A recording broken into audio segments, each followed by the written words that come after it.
In soccer, that's a hat trick. I was a goalie. You're a goalie.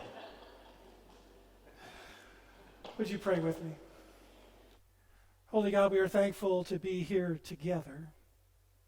Thankful that you might open our hearts and our spirits, and that you would allow the words of my mouth and the meditations of all of our hearts to be acceptable in your sight, because you are our rock and our Redeemer. Amen.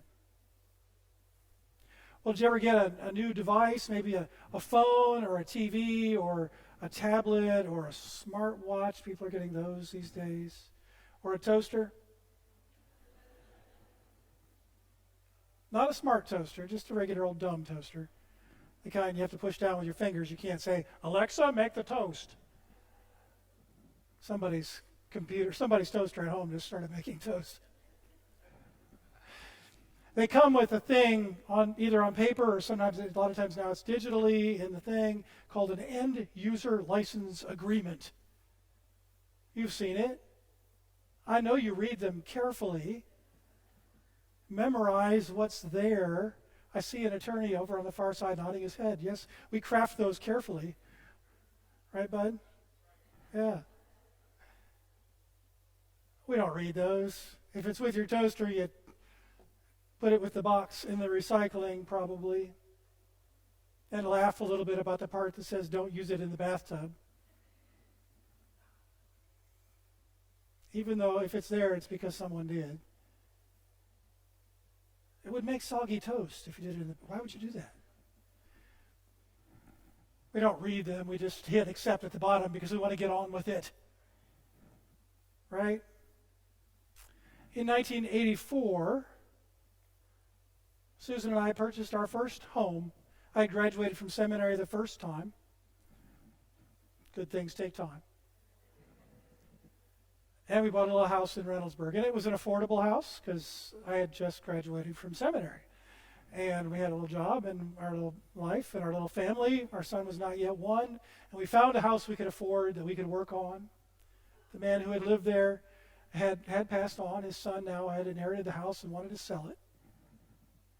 It needed some work, some love, like a Charlie Brown Christmas tree.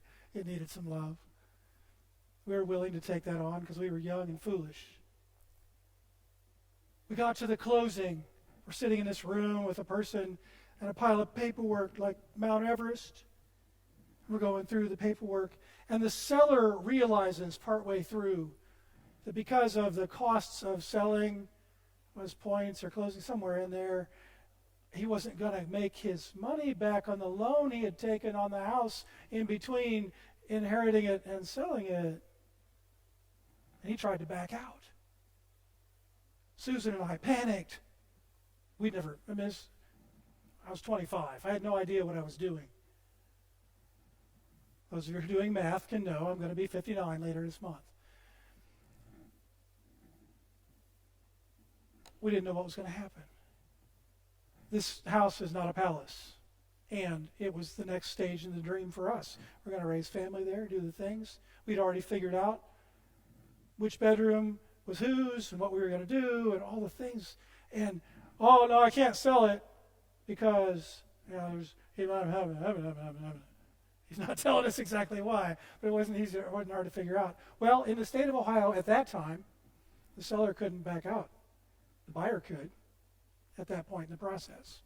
That may not still be true. Do not take that advice and go buy a house. I'm not a lawyer. If you need one, I know one.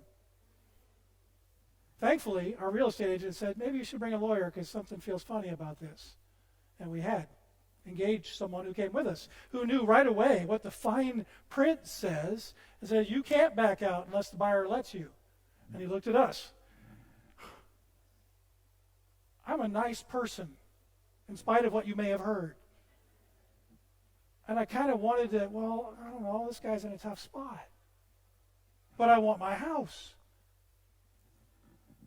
We bought the house. And I don't know I hope he figured it out. I assume that he did. I know what we bought the house for. It can't have been that much money that he had a loan for. The fine print caught him by surprise. And it nearly caught us by surprise, except we had an expert with us. This gospel passage this week has some fine print in it, doesn't it? Now, I want to confess, when Pastor Katie got here, we started a couple weeks after she got here, we started a little sermon series about the Lord's Prayer. We did that for a little while. Next week, we're starting a sermon series, Be Anxious for Nothing. Well, who here is ever worried? That's a good thing for us to talk about. What do you do with worry? How do we think about that in our faithfulness and all of that? We'll be talking about that for a couple weeks. Last week and this week are in-between weeks. Katie said, hey, will you preach Labor Day weekend? Sure. I'll actually be here. I won't be with the McCurdy team or on vacation or something.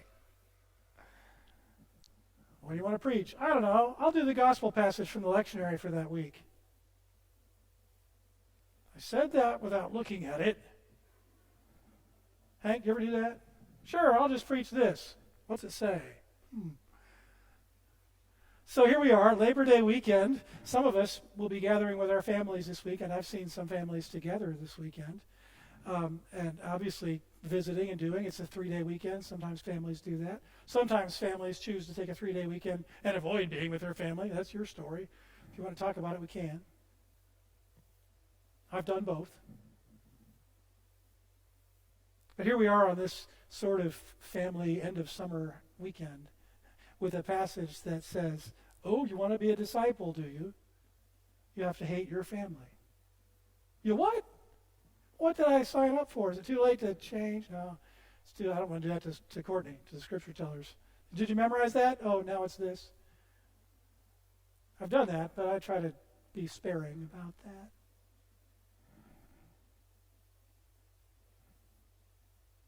Jesus, as Luke tells the story, has been hanging out inside with some Pharisees and folks, talking about everybody being at the table and so forth.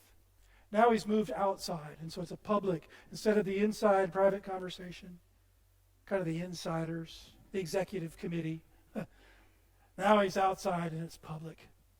And there's a whole ragtag group of folks who are sort of interested, curious, bystander, would-be, maybe disciple. I don't know about this guy. I'm curious, though, because all these things keep happening. People traipsing along in the dusty road. You can imagine this group of folks along the way. Luke doesn't say this, but what I imagine is that someone has asked him a question. What does it mean to be a disciple?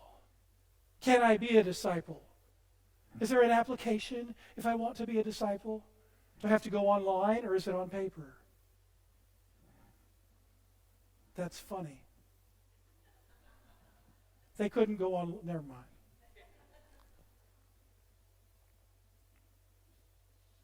Someone's asked this question because Jesus answers it.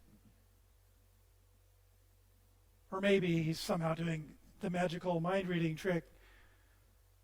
Either way, the question is on the table, what does it take to be a disciple? I want to be a follower. There's this whole group of people thinking about being actual followers instead of just curious onlookers. Oh, well, you got to hate your mom and your dad and your sister and your brother and your aunt and your uncle and your grandma and even your cousin Bob.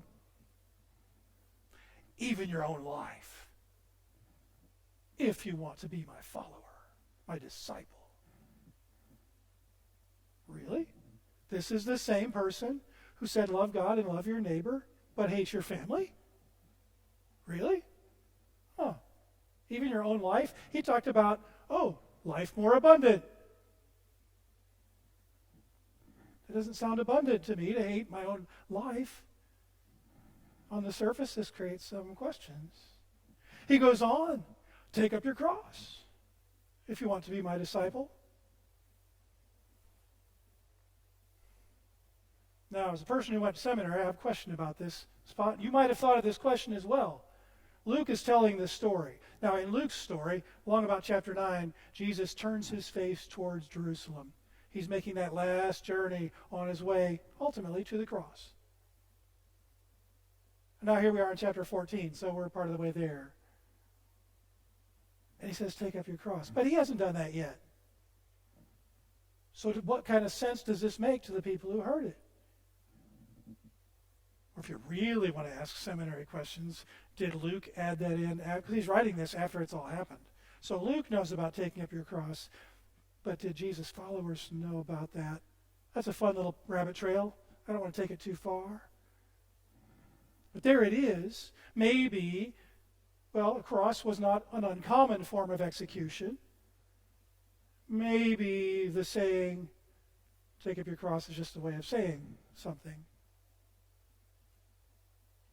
Either way we want to look at it, for us today, we understand something about crucifixion and resurrection.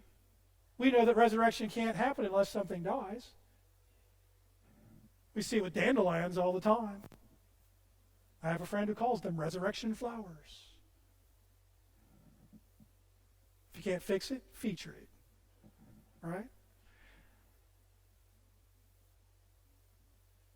If you want to be a disciple, there are things that belong on a cross in our lives. Bad habits, that thing I regretted that I wish I didn't say or do, that thing I regretted that I wish I did say or do, that thing that someone else did or said that was hurtful that I need to let go of for peace to occur, for healing and wholeness to occur, that brokenness that needs to be left behind, even crucified, so that restoration and even reconciliation can occur. And there's two little parables about getting ready to do a thing. If you're going to build something, you get ready. If you're going to go to war, you assess your chances. That's really what the king does. How many people do I have? How many people do they have? If you're behind, you want to know that ahead of time. Not just go in there and lose. We can apply that to lots of things. But did you notice in both parables, the person preparing sits down. The man was going to build a tower. He sat down and made his list of materials and what it was going to take and how many people would it take to build it and how long and all that. Spec'd it out. The king wanted to go to war. He sat down and looked at the facts. There's an implication in the sitting down of taking a pause to assess the situation, to stop for a minute instead of charging headlong. The folk wisdom is, look before you leap. Right? We know this, but it's a reminder. You want to be a disciple? Best look before you leap. And then finally, you want to be a disciple? Give it all away. It's not even like the rich man who got to sell it and then do something with the proceeds. It's just put it at the curb. Perhaps a reminder that it wasn't ours in the first place. We come to the offering most weeks, and in some way or another, we say everything we have and everything we are comes from God. It's not ours.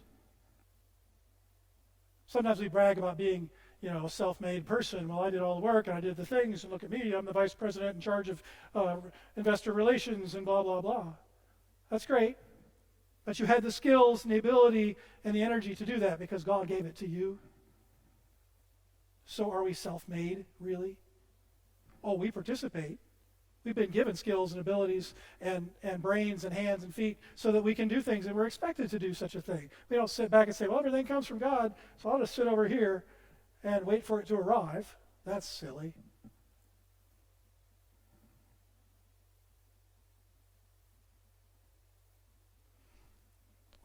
I've been wrestling with this passage ever since I realized I picked it.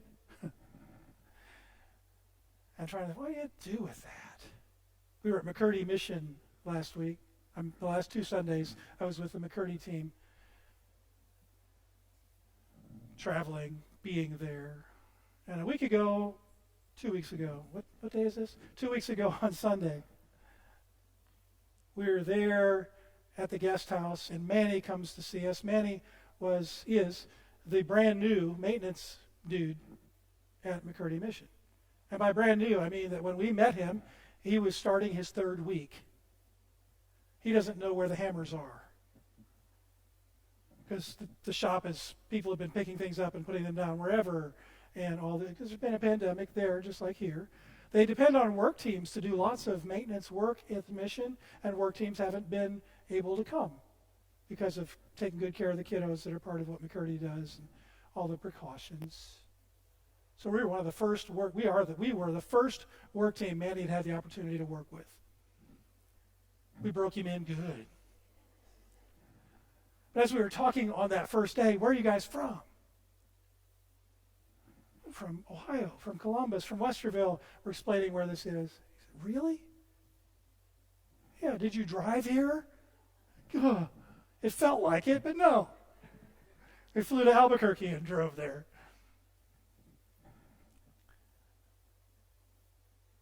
You took time away to do this? I don't think I'm that nice, he said. Well, I felt pretty good about myself then. I'm that, I'm all that in a bag of chips. We did this, we're wonderful. It was a wonderful team. We did lovely work. And we did take time out of our lives. And it got me to thinking, what Manny said triggered something in the back of my head somewhere. Did you ever have that happen? Like a little light goes on, you're like, oh. Maybe that's why we have to sit down to prepare, because we need a minute to think about it. I don't know.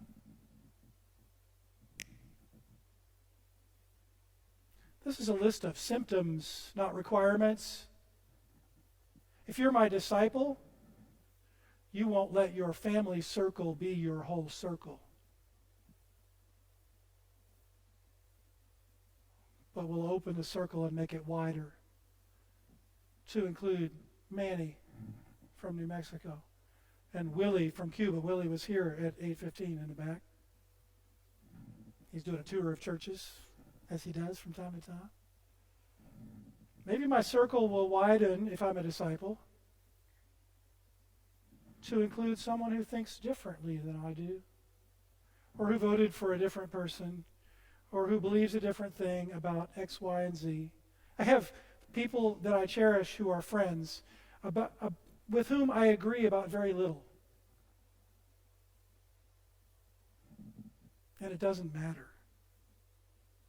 because we've chosen that we would love one another. And so my family isn't the four of us, my nuclear family, 5, my son got married, 6, 7, 8, our parents, maybe cousins, maybe my circle got wider. And it's evidence of discipleship that I would be willing to encounter someone new and call them a brother or a sister without condition. Maybe it's evidence of discipleship when I can bring my burdens, my brokenness, my regrets, those things, and put them on that cross. And let God have them and work with them to cause restoration and healing where it's beyond me to make it happen.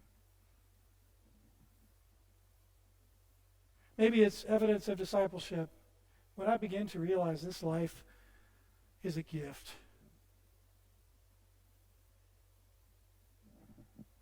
And what I do with it is partly for me. Sure it is.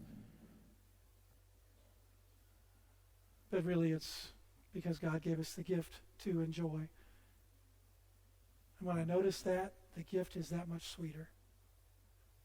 And it's evidence of discipleship. If we kept reading in Luke, we'd find the next passage which says, when salt is salty. Did you know? Have you ever put too much salt in your soup? Hello? Have you ever put too much salt in your soup? Did you ever try to take the salt back out of your soup? Good luck. You just got salty soup. Or you can dump more soup in it. If you're making soup, you can end up with 3 pots of soup if you put in, you know what I mean. You can't get the salt out. Jesus says the salt has lost its saltiness. It's not good for anything, throw it out.